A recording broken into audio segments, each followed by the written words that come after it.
From lap desks to computers, desk chairs to UV sanitizers. This week at Staples, a 2-pack of Elmer's glue sticks, a 24-pack of Crayola crayons, and comp books are just 50 cents each. Shop in-store, pick up curbside, or order online. School on, save on. Staples. Ends 9/5 while supplies last. Limit 30. Limits vary online. Curbside available in most stores.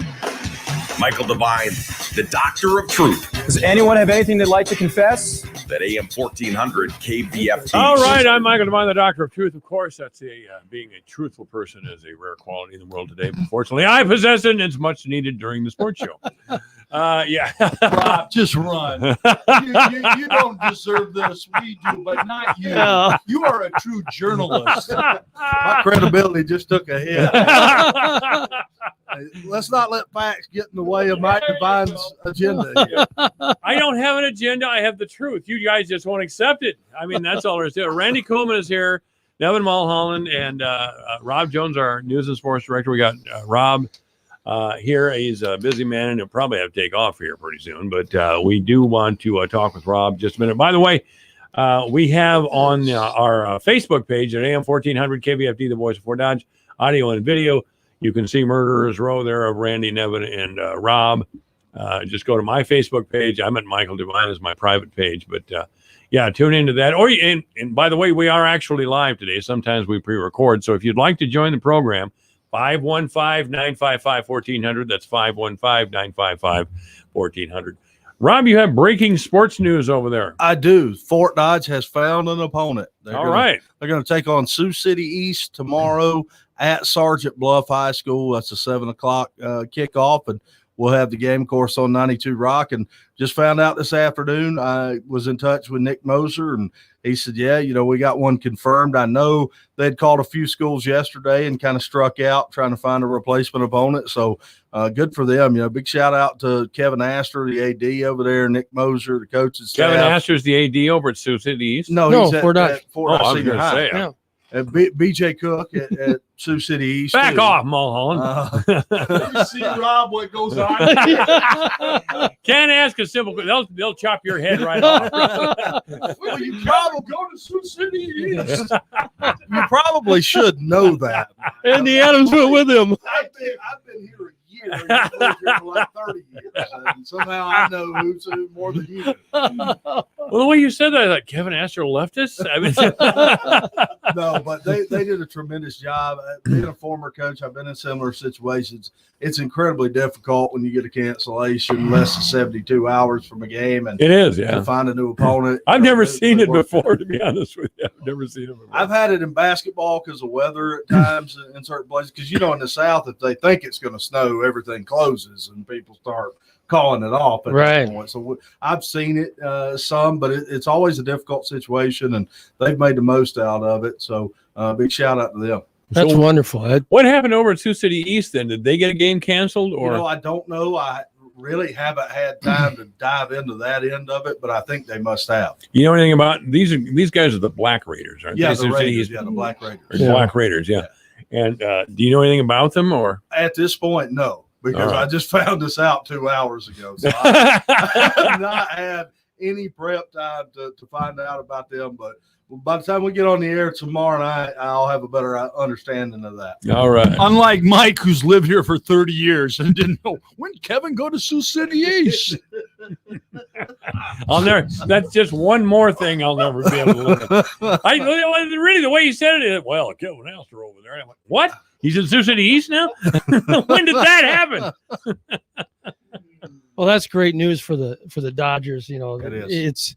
That had to be greatly disappointing when they found out the Mason City game, and that's a rivalry game, and I'm sure they're still disappointed about that. But yeah, at least they get to play, which is great. Well, it's one of the oldest running rivalries in Iowa high school football. So obviously, it's a disappointment, but to find a new opponent and put the game on, that's what the coaches want. That's what the players want. Sure, of course. Well, it's really a disappointment because they beat them about 19 straight times now. Yeah, right. That's the disappointment. Let's not forget. Well, and it's 16 times officially. Okay, It was going for 17. that was my Mike Devine, Just back off over there. Well, you were No closer respect. with 19 than he was with Kevin and Sioux City. So No respect for an old person. You have no respect for your elders. None. But with that, I mean, and two, I know there's been some talk that maybe Mason City came down with the going to catch a bad one-itis too. That's what some people have said. I don't know that to be the case, but that could have been possible. But I think Mason City's an improved team. I mean, in week 1 they beat Marshalltown 28-0, and that's different. I mean. Right. So who knows there? Unfortunately, we won't see that, but we will have football, and that's the beautiful part of all of it. So big shout out to the Dodger Athletic Department and coaching staff, because I know they were working the phones to make that happen. Well, that's outstanding. Who's St. Edmunds taking on tomorrow night? St. Edmund has Cleary and Goldfield Dowels at home over at Dodger Stadium, home opener. And Gales are ranked in the top 10 this week. They broke into the poll. They got votes. No, They're in the top 10. they're number 10 in the Globe Gazette poll this week in Class A. Wow. So Globe that's Gazette, great. the Mason It City Globe. doesn't matter. Back off. just- Number 10. Well, I see them across the street practicing every day. They got a couple of big kids over there like they usually do. We were talking about Brock Stanek just before we went on the air, and that's Brock, I think. I think it is. yeah, that's What, right. you didn't know that, Mulholland? Did you hear that, ladies and gentlemen? You didn't know what Brock Stanek's first name was. He's senile. Yeah, he's a tremendous player on the interior of that offensive line, and they've got weapons back there too with the Flattery kid and Case Baker and Ross Maneth at fullback. So they've got some different options, and of course their passing game's not bad either. The Schaefer kid can throw it, and the Oswald kid can catch it, and so McCarville too. So they've got different ways they can beat you. I mean, they racked up well over 300 rushing yards last week and 60 points. I mean, they've got a good thing going as long as they could stay healthy. That's always the big question.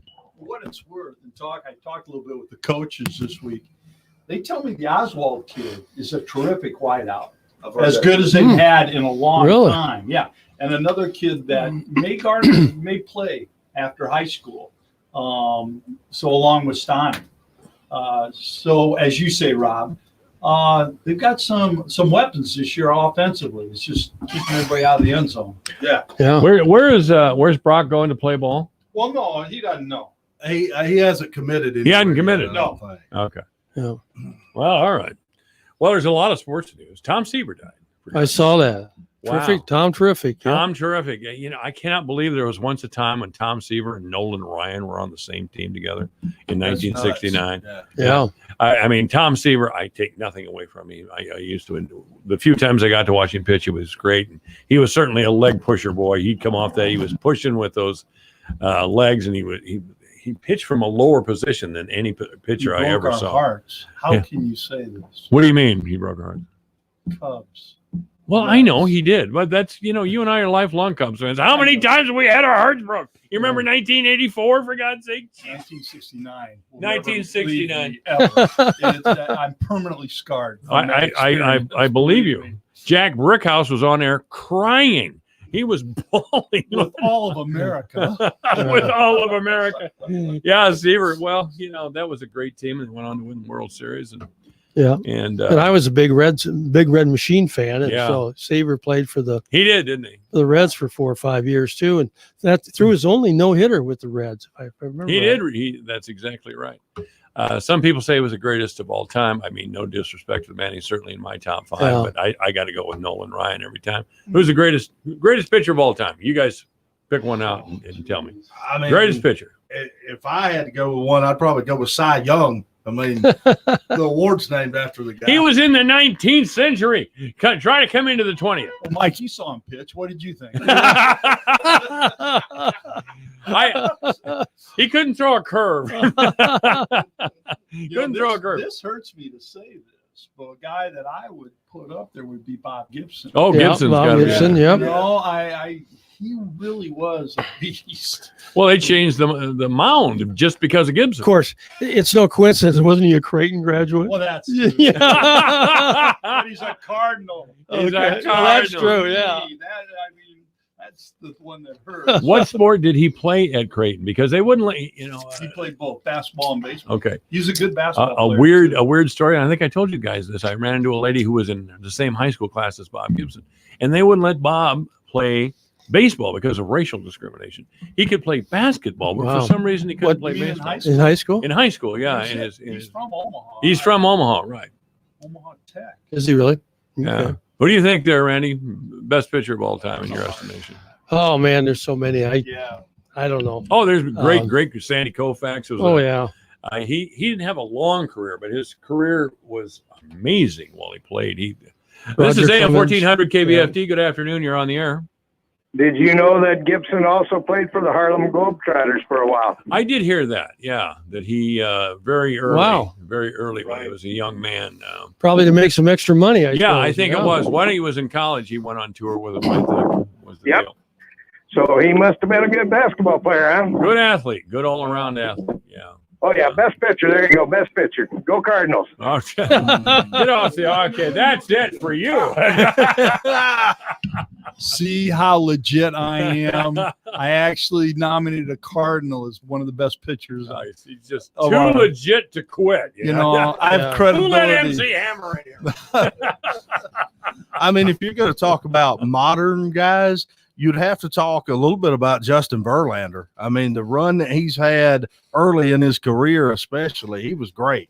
I mean, in Detroit and then in Houston with the World Series win. Of course, they might have known what was coming and who's going to do what. That's debatable. But, I mean, he's been great. And Tim Lincecum during his prime with the Giants was great, too, in terms of modern guys.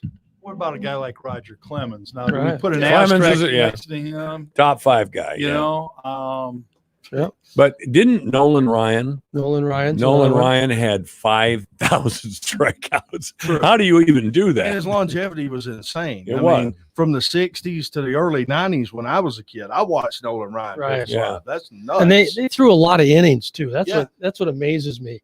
You know, back in the day, I remember Whitey Ford being interviewed. He threw 13 innings one game against the Twins. Yeah. 13 innings. Wasn't it that great story? Harvey Haddix of the Pittsburgh Pirates. Remember this, Nevin? He pitched 10 innings of perfect ball and lost the game. you've all heard my favorite story, haven't you? What's your favorite story? Oh, Terry that's- Flattery at Terry Iowa Flattery. Terry Flattery at Iowa Central. Terry threw. Something happened to that microphone when you adjusted it there. I don't know what it was. Yeah, get the wire, get the cable there, Rob. There we go. I knocked it off the stand. And that's all right. You can get it back. That microphone is older than you are, Rob. Terry threw, There you I go. think, 18 innings. And Babe was coaching, Babe Malero. And after the 18th, Babe goes, "What do you got left?" He says, "Not much." I haven't got much left, Coach. All right. He says, "I'm putting you down." He said, "I don't want to overdo Was that it." the last game you ever pitched? No, he had a rubber arm. He pitched 18 innings, and then they got beat in the 19th. And it was like, They should have never pulled it. yeah, I know it. It was 2-1 or 1-0. It's unbelievable. So, yeah. Is Terry the one? He lives in Des Moines, doesn't he? No, No, he no. lives here. Does he live here? Yeah, and he farms, lives in Fort Dodge. Okay. Terry was the underrated Flattery. The overrated The twins were overrated. Overrated. Dave and Dan. Yeah. Terry was the real athlete in the family. I've always said this, but he's so understated. The other two are out front. Well, you had a great story on the Twins, though, Dave and Dan.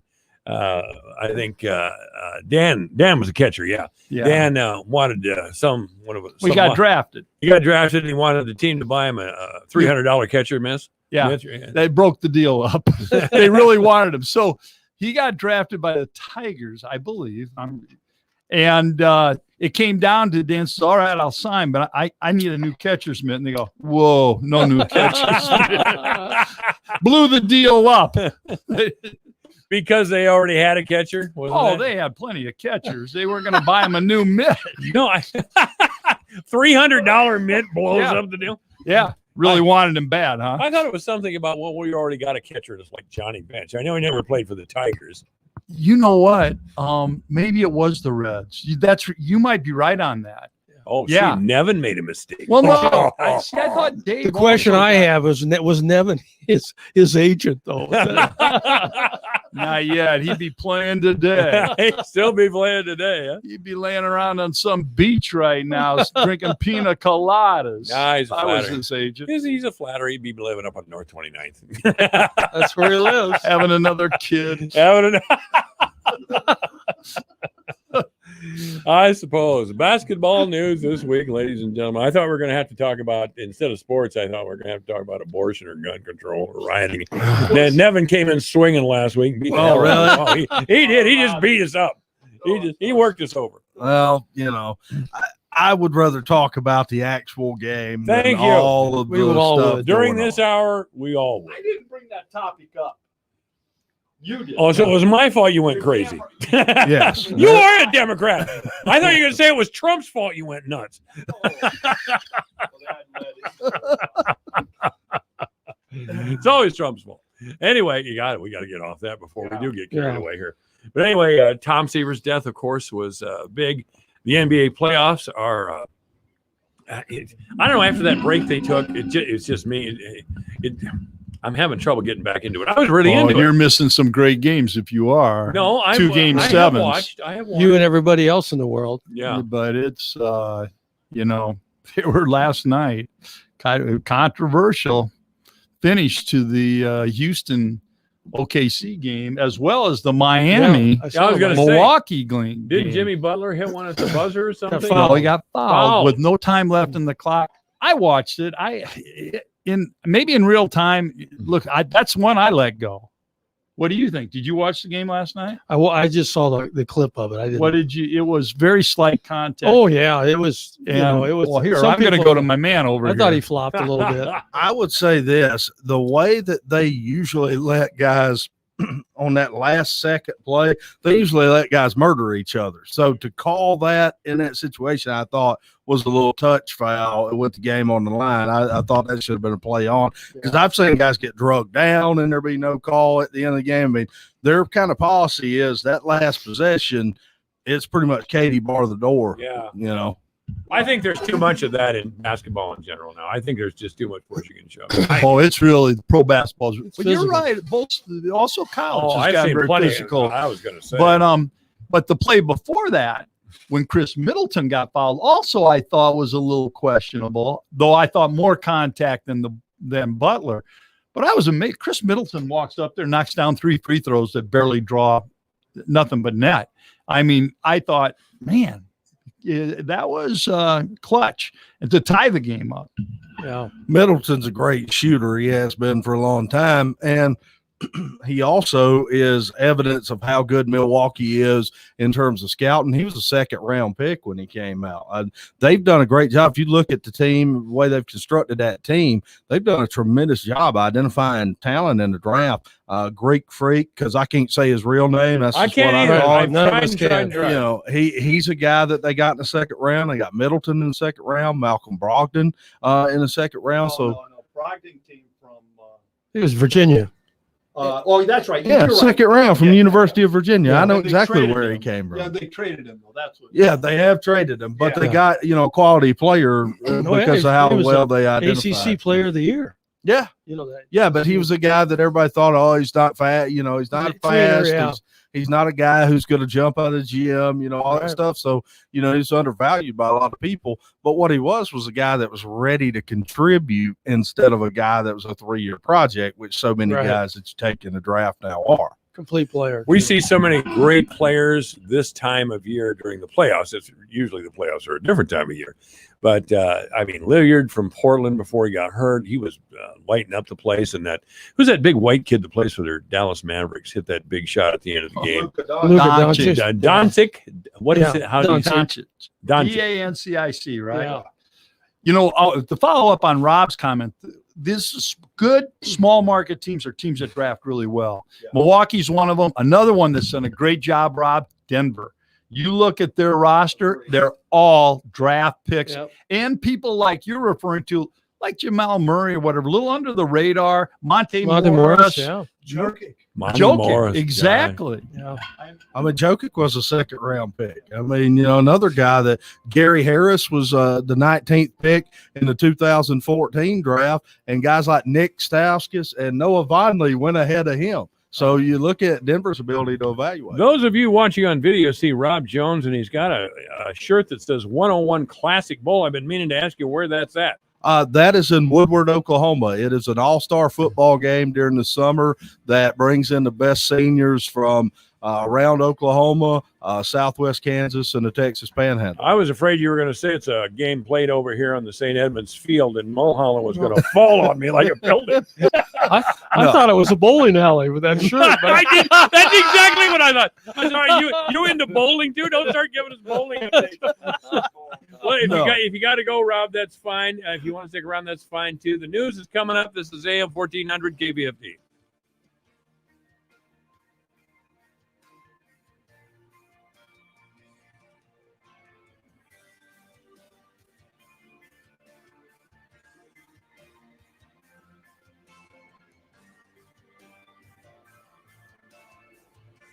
It's everything digital on the Kim Commando Show every Saturday from 11 to 2 on the voice of Fort Dodge, AM 1400 KBFD, Fort Dodge. Stocks take a tumble. I'm Lisa Brady, Fox News. The Dow drops 807 points, a combination of factors getting the blame on the eve of the August jobs report as pandemic-driven pain continues for millions of Americans. Democratic presidential nominee Joe Biden offering reassurance about his tax plan. I pay for every single thing I'm proposing without raising your taxes 1 penny. If you make less than $400,000, you're not going to get a penny tax, and you're going to get a tax cut if you make under $125,000. The Trump campaign has said the plan will total about $4 trillion in tax hikes. Biden holding a community meeting